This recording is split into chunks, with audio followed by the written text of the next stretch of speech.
Anggota DPR dari fraksi Gerindra, Endi Patwijaya, memicu kemarahan publik setelah secara belak-belakan diduga menyindir Ferry Irwandi yang menggalang dana bencana.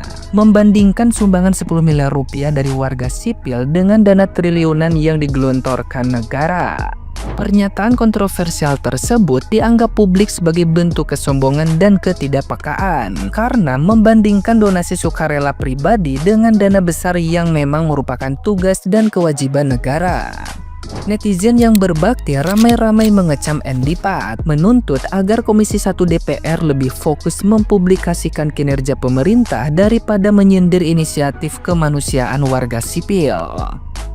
Menariknya, di tengah polemik ini, sorotan publik beralih pada kekayaan Endi Patwijaya. Berdasarkan LHKPN, Endi Pat tercatat memiliki total kekayaan bersih mencapai lebih dari 12 miliar rupiah, termasuk aset tanah dan bangunan senilai 2,5 miliar rupiah, serta 3 mobil mewah senilai 2,5 miliar rupiah. Selain kekayaan fantastis, Endi Pat juga menerima gaji pokok dan berbagai tunjangan yang jika diakumulasikan mencapai setidaknya 54 juta rupiah per bulan. Perbandingan antara gaji dan kekayaan Endi Pat dengan donasi sukarela yang disindirnya semakin memperkuat kritik publik terhadap sensitivitasnya. Nah, gimana nih menurut netizen yang terhormat? Silahkan berkomentar ya.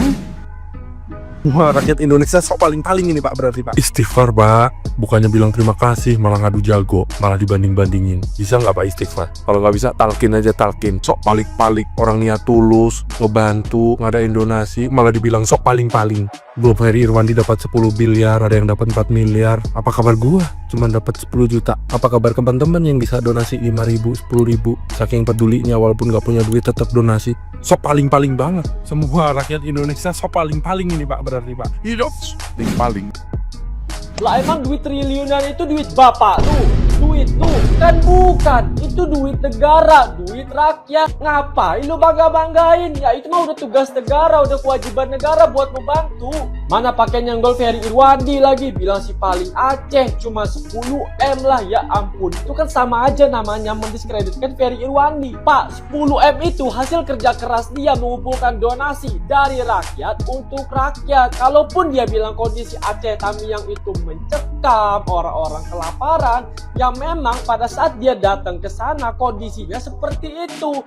Bantuan pemerintah belum masuk nih. Nah, seharusnya orang-orang kayak bapak ini berterima kasih Pak, bukan malah mengecilkan gitu. Itu mah namanya bapak sama aja nih kayak mengadu domba antara pemerintah dan masyarakat Pak. Saran saya Pak, daripada kondisinya makin keruh, ini bapak minta maaf.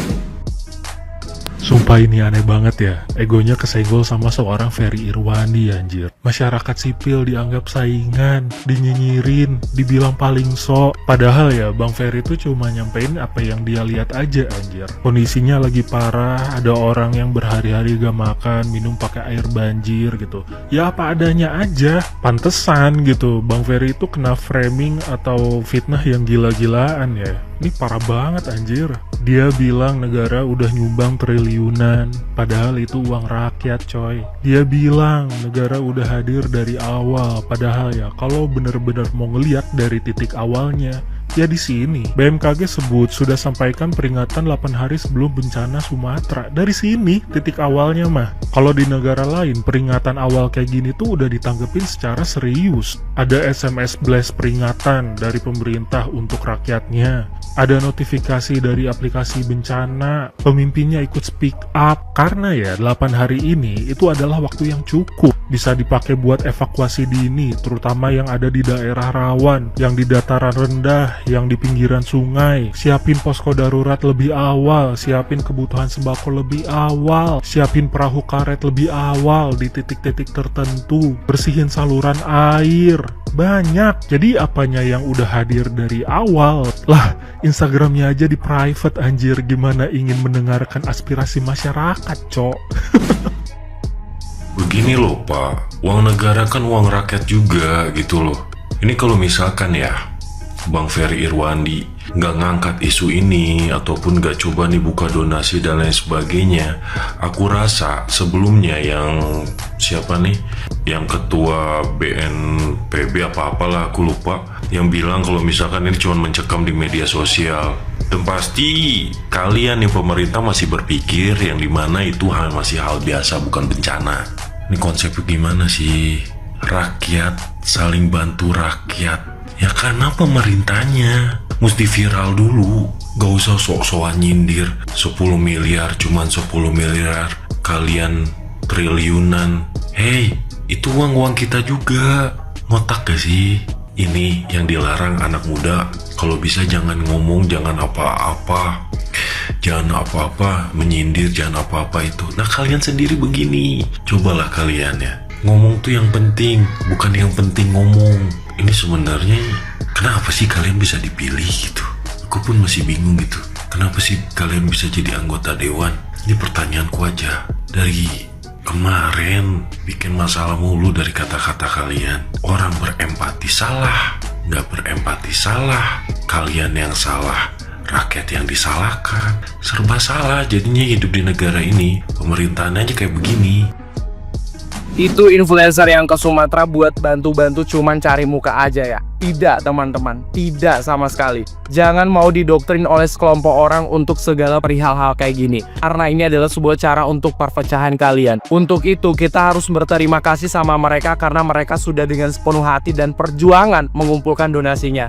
Dan untuk kita yang gak bisa apa-apa, support mereka dengan share aja itu udah luar biasa. Selain itu kita juga bisa support untuk mengangkat penyebab dari semua ini. Kalau influencer lain terjun untuk penyembuhan Sumatera, kita coba bahas penyebab dari semua ini agar masyarakat tuh bisa lebih care dan tidak ada kejadian seperti ini di Sumatera lainnya atau di pulau lainnya. Bencana ini tuh bukan karena kelalaian masyarakat, bukan hanya karena selalu tentang masyarakat yang tidak peduli dengan lingkungan, tapi ada sekelompok orang yang membabat sampai botak di hulu sungai yang membuat air tak terbendung ke hilir. Kalau kalian tahu akun sosmed OOTD_Bilqis Sumaira, kalian akan terbuka matanya bahwa ini bukan hanya tentang masyarakat yang bermasa bodoh terhadap lingkungan, bukan karena hanya ya udah namanya bencana udah garis Tuhan, bukan teman-teman. Tapi ini semuanya akibat ulah setidaknya ada 12 perusahaan yang bertanggung jawab atas kejadian ini. Dan pemerintah nggak merilis itu, bahkan berita di TV juga bisa jadi dibungkam. Informasi di akun itu jelas banget ada datanya jika dipertanggungjawabkan. Bahwa disebutkan di Tapanuli, lebih tepatnya di Batang Toru, kawasan sakral bagi masyarakat Tapanuli karena di sana ada hunian terakhir orang hutan Tapanuli, udah dibabat, dibotakin, di mana penanggung jawabnya adalah PT Egincorp Research yang di belakangnya ada grup Astra. Buka lebih dari 300 hektar cuman buat tambang emas. Ada 3 benteng air yang dijadikan botak, padahal kalau itu masih ada, air tidak akan serta-merta langsung ke pemukiman, akan diserap dulu tuh sama akar-akarnya. Dan lo bisa di-share lagi, fasilitas styling mereka dibangun mepet banget dengan sungai. Akhirnya sungai warnanya kayak oli, padahal sungai dijadikan sumber air utama bagi masyarakat, termasuk para pekebun untuk menjaga perkembangan tanaman. Di sisi lain, PLTA Batang Toru dari PT NSHE juga ngabisin 350 hektar hutan. Dari hulu sampai koridor sungai dia bikin terowongan panjang untuk ngubah debit air seenaknya. Kalian bisa lihat kan sempat viral kayu-kayu yang ngambang akibat banjir itu. Itu bukan hanya sekadar kayu dari langit, itu hasil dari ketamakan kerja si tambang-tambang itu yang dimana dia belum keburu diberesin tapi bencana ini tuh udah datang. Akhirnya terkuak sendiri bahwa inilah kekejaman alam memberikan pesan dan sekaligus bukti biar kalian tuh percaya. Nanti aku bakalan bantu ngebahas semuanya dan membaca semuanya, bikin video edisi membaca caption-caption daripada akun sosmed ini. Nggak bakalan maju warga Indonesia mah nggak bakalan. Bukan apa-apa ya, dalam segi saling tolong menolong, saling bantu membantu aja dipermasalahkan. Tuh, dipermasalahkan, dibanding-bandingin antara bantuan perseorangan, antara bantuan pemerintah yang memang sifatnya wajib ya. Pemerintah ketika ada daerah di suatu negaranya tersebut itu tuh terkena bencana. Gue tahu, Pak. Bapak lagi nyindir siapa gue tahu. Inisial FI. Cuman dia mah perorangan, Pak. Yang kata Bapak cuma 10M aja, dia mah perorangan. Penggalangan dana tuh perorangan. Harusnya dibandinginnya sama Bapak. Jangan sama negara, sama pemerintah ya. sama Bapak. Coba Bapak secara pribadi juga, secara perorangan menggalang dana, ya. Terkait masalah viral atau kagak mah, atau ngerasa si paling-paling, katanya kata Bapak juga kan, ngerasa paling gimana, ngerasa paling bekerja. Harusnya minimal Bapak tuh ucapkan terima kasih lah, ya. Bahwa ada satu rakyatnya yang tergerak hatinya nih, ya, untuk membuka atau menggalang donasi, memberikan bantuan kepada saudara-saudara kita yang terdampak bencana. Begitu, ya. Terima kasih aja gitu.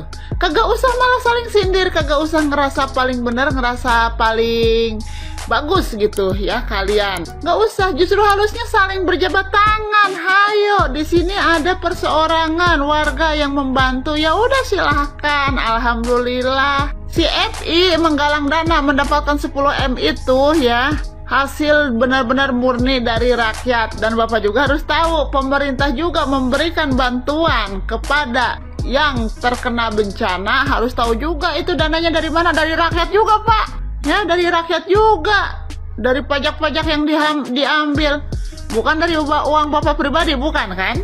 Ya, udahlah, kagak usah sindir-sindir kayak begitu, si paling ini, si paling itu, kagak usah. Kerjasama harusnya lu, ya, minimal ucapkan terima kasih Pak. Ya, kagak usah egois, kagak usah so iye kalau udah bekerja untuk negara gitu ya, kagak usah. Apa-apa diomong, ya Allah ya Robi, udah, bye.